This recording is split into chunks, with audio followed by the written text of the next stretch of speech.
On a cool autumn morning in Millbrook, Connecticut, the serene atmosphere of Maple Street was pierced by a chilling scream. The date was September 15, 2018, when Sarah Thompson, out for her routine jog, stumbled upon a sight that would leave both her and the community shaken for years.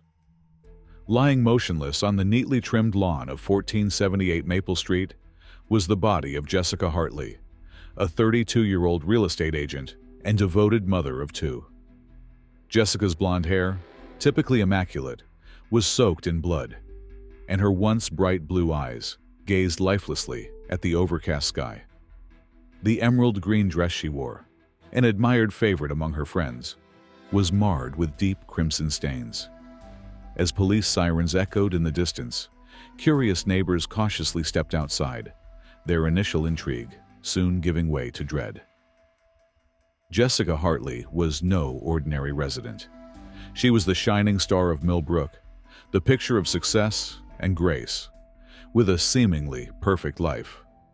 Her beauty, career, and idyllic family made her a beloved figure in the community. But now, the question loomed heavy.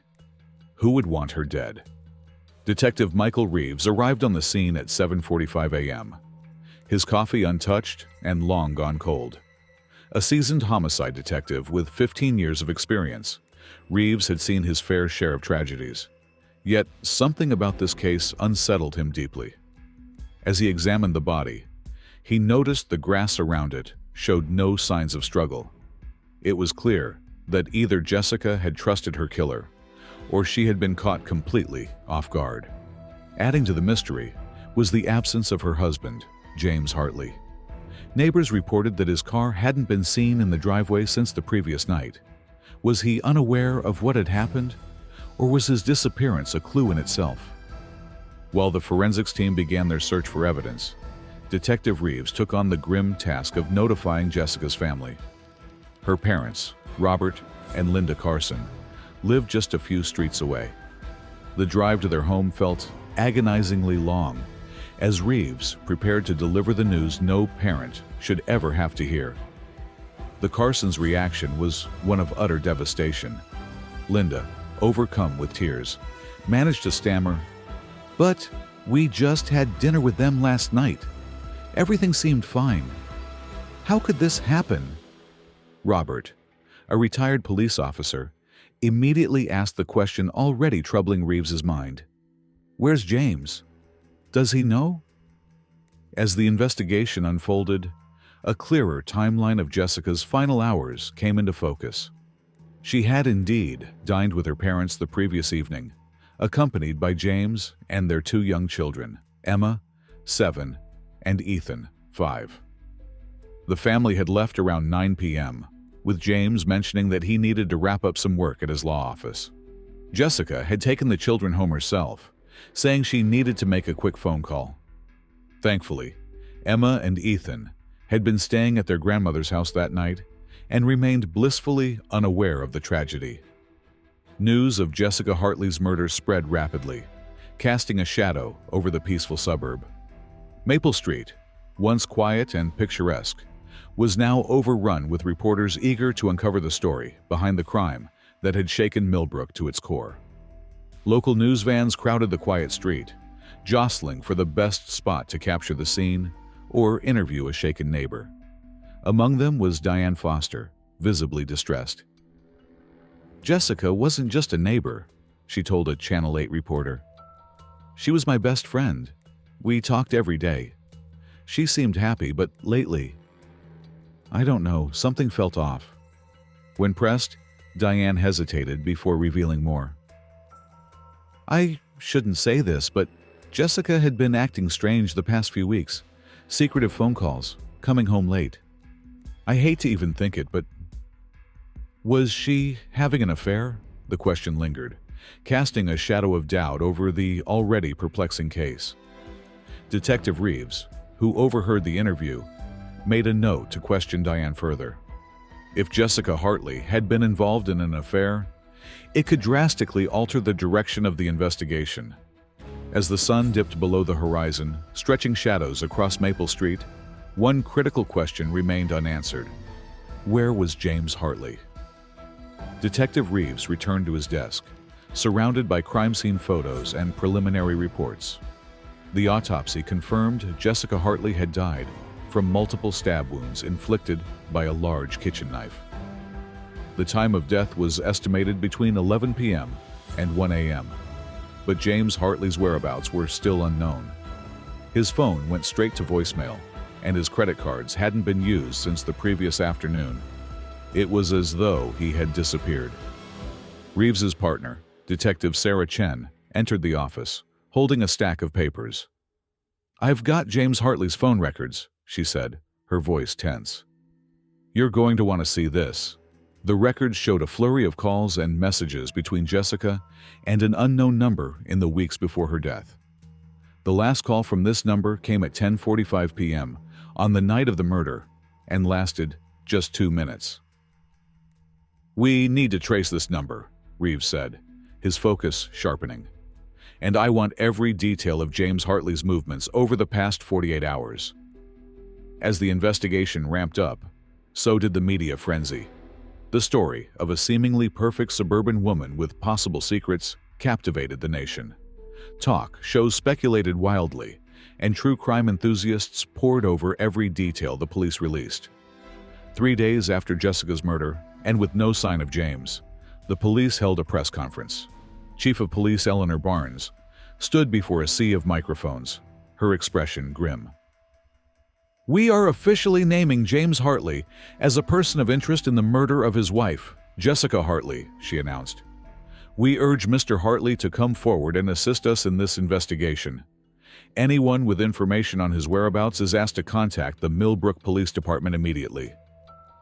The announcement reverberated through the community, leaving everyone in disbelief. Those who knew the Hartleys struggled to comprehend how James, a devoted father and respected professional, could be implicated in such a horrifying crime. How could a man so seemingly perfect commit such an unspeakable act? As the investigation pressed on, Detective Reeves and his team began uncovering layers of Jessica Hartley's life that no one had anticipated. Hidden behind the pristine image of suburban bliss was a woman leading a double life, one filled with secrets that threatened to dismantle her carefully constructed facade. But was her hidden life the reason she was murdered? Digging into Jessica's digital trail, Detective Reeves unearthed a tangled web of deception. Her computer and phone revealed visits to a dating site for married individuals seeking extramarital affairs. Using the username Blue-Eyed Dreamer, Jessica had been corresponding with multiple men for months. Among these exchanges, one stood out. A man using the handle Legal Eagle 75 had been sharing increasingly intimate messages with her. Their final conversation, sent on the night of her murder, was chillingly cryptic. "Can't wait to see you. Our usual spot, 11 p.m. Reeves leaned back in his chair, exhaustion etched across his face. Could this Legal Eagle 75 be the mysterious number in Jessica's phone records? And more pressing, could he be her killer? Meanwhile, Detective Chen was conducting a deep dive into James Hartley's background. On the surface, he was the picture of success. A partner at a prestigious law firm, active in local politics, and a devoted father. But beneath the surface, troubling cracks began to emerge. "Michael, you need to see this," Chen said, bursting into Reeves's office. She spread out a series of financial documents across his desk. "James Hartley has been embezzling from his firm. Hundreds of thousands of dollars over the past year." Reeves studied the documents, his face tense with thought. "Motive," he murmured. "If Jessica found out about this." "Exactly," Chen replied. "And that's not all. I spoke with his secretary. She said he's been acting erratic for weeks, canceling appointments, taking long lunches, coming in late. She even overheard him arguing on the phone, though she couldn't make out what it was about." The puzzle was beginning to take shape, but James Hartley remained a ghost. His face dominated news channels and social media, yet no confirmed sightings had surfaced. It was as if he had vanished into thin air. A major breakthrough came 2 weeks into the investigation. The unknown number in Jessica's phone records was traced to a burner phone, purchased with cash at a convenience store just outside of Millbrook. Surveillance footage from the store revealed a man buying the phone, his face obscured beneath a baseball cap. But the man in the footage wasn't James Hartley. The figure captured was tall and lean, with a distinctive tattoo on his forearm. Reeves had the image enhanced and shared with the media, hoping someone would recognize the mysterious individual. Within hours, tips began flooding in. One name surfaced repeatedly: Dr. Alexander Kane, a renowned surgeon at Millbrook General Hospital. Known for his exceptional skills with a scalpel and his charm, Dr. Kane had a reputation as a ladies' man. He was also married, though his wife was away in Europe on business. Reeves and Chen, armed with a search warrant, headed to Dr. Kane's upscale condo. As they approached the door, a loud crash followed by the sound of breaking glass came from inside. Chen drew her weapon and nodded at Reeves. "Police! Open up!" Reeves shouted, pounding on the door. After a tense pause, the door opened. Dr. Kane stood there, his shirt partially unbuttoned, holding a glass of whiskey. "I suppose this was bound to happen," he said with a resigned sigh. Over the next few hours, Dr. Kane recounted his relationship with Jessica Hartley. They had met 6 months earlier at a charity gala, where innocent flirtation quickly escalated into a passionate affair. They would meet in secret at a small cabin on the outskirts of town. "I loved her," Kane admitted, his voice trembling. "We planned to leave our spouses and start fresh, but then..." He trailed off. "But then what?" Reeves pressed. Kane took a shaky breath. "Jessica called me that night around 10:45. She was crying, saying she couldn't go through with it, that she loved her kids too much to leave them. I tried to convince her, but she hung up. That was the last time I spoke to her." "And where were you between 11 p.m. and 1 a.m. that night?" Chen asked, her pen poised over her notepad. Kane's face fell. "I was at the cabin, waiting for her.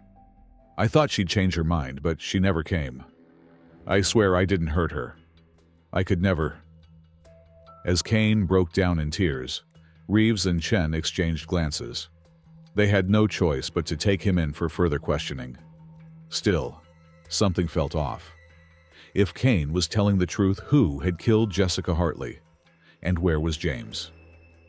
As news of Dr. Kane's arrest spread, the once quiet town of Millbrook descended into chaos. Neighbors eyed each other with suspicion, and whispers about hidden secrets grew louder. Meanwhile, the Hartley children stayed with their grandparents. Emma, the older sibling, understood enough to realize something terrible had happened to her mother. She became withdrawn, refusing to speak or eat. Ethan, too young to grasp the gravity of the situation, kept asking when Mommy and Daddy would come home.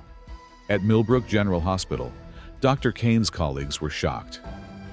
"He's a brilliant surgeon," said Pamela Rodriguez, a nurse who had worked with him for years. "He flirted a little, sure, but murder? It doesn't make sense." As details of the affair emerged, public opinion shifted. Some vilified Jessica as a homewrecker who had gotten what she deserved. Others cast Dr. Kane as a manipulative predator. The truth, however, was far more complex.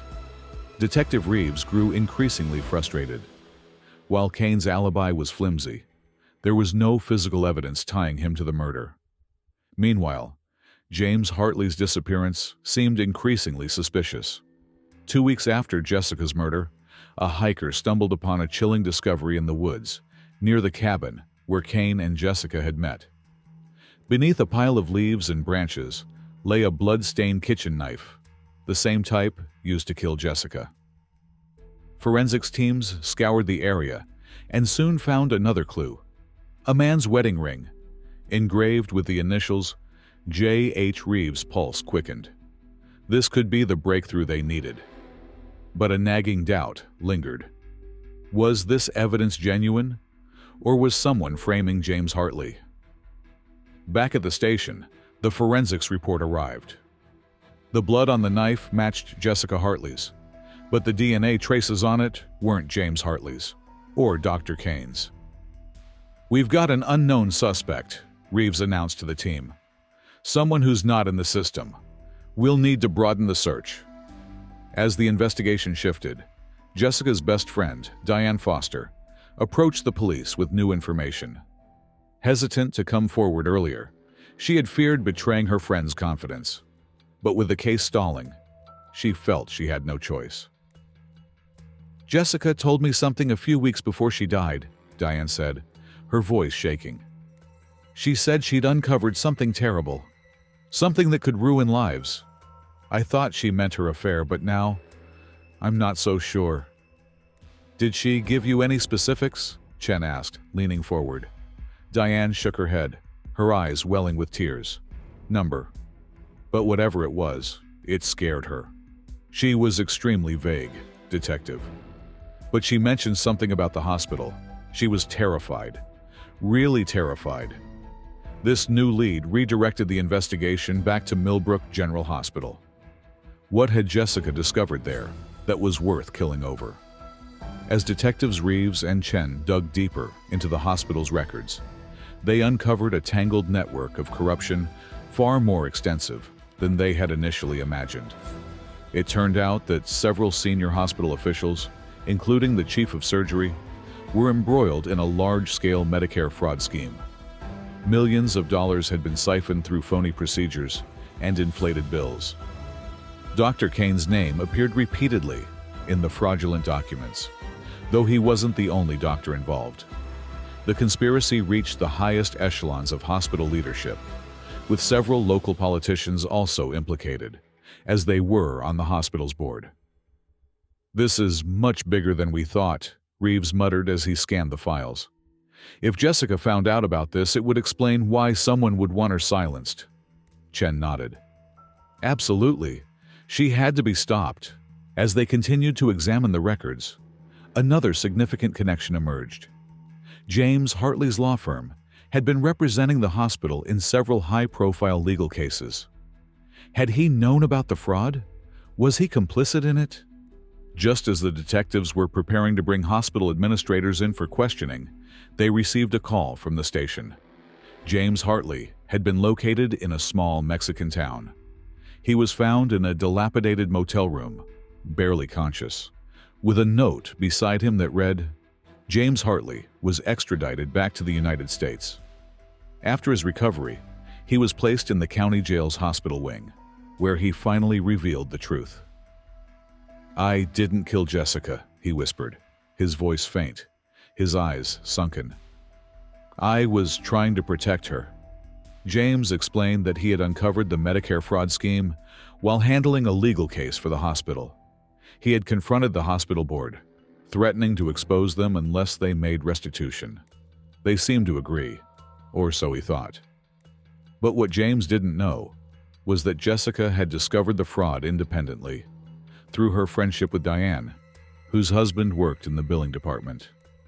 Jessica had confided in Dr. Kane, unaware that he was part of the scheme. The night she died, James continued, choking on his words. "She called me. She said she had proof of the fraud and was going to take it to the authorities. I told her it was being handled, but she wouldn't listen. She said she couldn't live with the guilt anymore." In a panic, James rushed home, hoping to stop Jessica before she exposed everything. But when he arrived, it was already too late. He found her body on the lawn, and in a state of shock, he froze. "I knew how it would look," James said, tears streaming down his face. "Me, there with her body. I just ran." Desperate to clear his name and find her killer, he searched for the proof she had mentioned, but found nothing. "Then I heard I was a suspect and I just kept running." As James's account unfolded, the pieces of the puzzle began to align. The unknown DNA on the murder weapon, the network of lies, the panicked actions of powerful people desperate to protect their secrets. In the following days, arrests were made across Millbrook. Hospital administrators, doctors, and even 2 local politicians were taken into custody.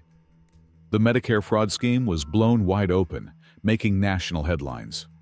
Dr. Alexander Kane, facing charges of fraud and obstruction of justice, agreed to cooperate in exchange for a lighter sentence. His testimony would be pivotal in exposing the full scale of the conspiracy. But the question still lingered. Who had actually killed Jessica Hartley? The breakthrough came from an unexpected source, Nurse Pamela Rodriguez, who had initially defended Dr. Kane. She came forward with critical information. She had witnessed someone leaving the hospital in a hurry the night of the murder, carrying a bag that made a clicking sound, as if it contained surgical instruments.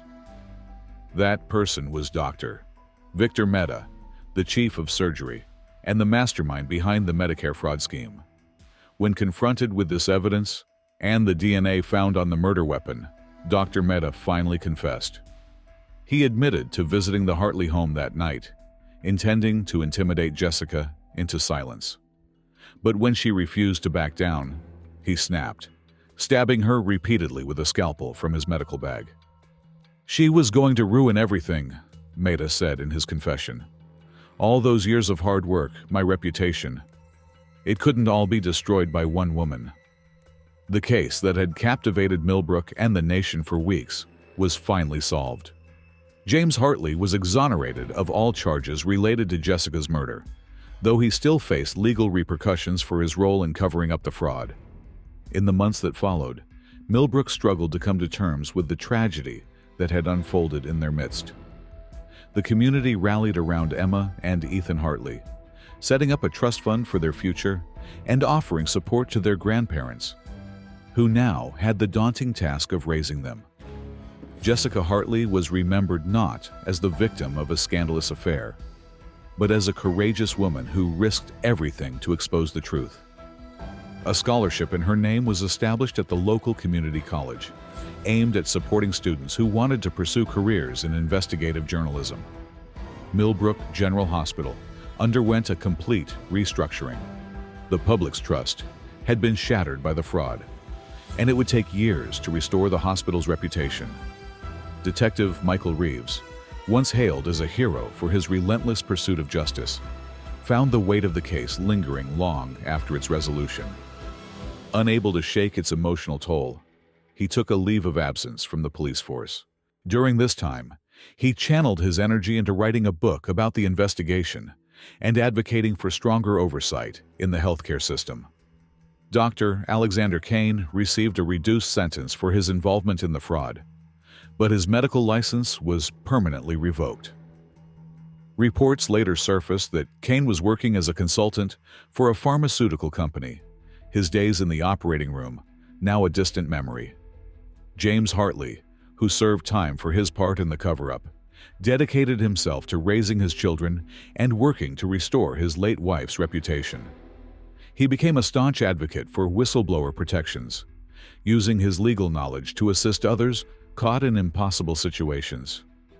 Millbrook, however, would never be the same. The town's image of suburban perfection had been irreparably altered, revealing a more complex and sometimes darker side. Yet from the tragedy emerged a renewed commitment to transparency and community. The people of Millbrook were determined to learn from the past and work toward a brighter, more honest future.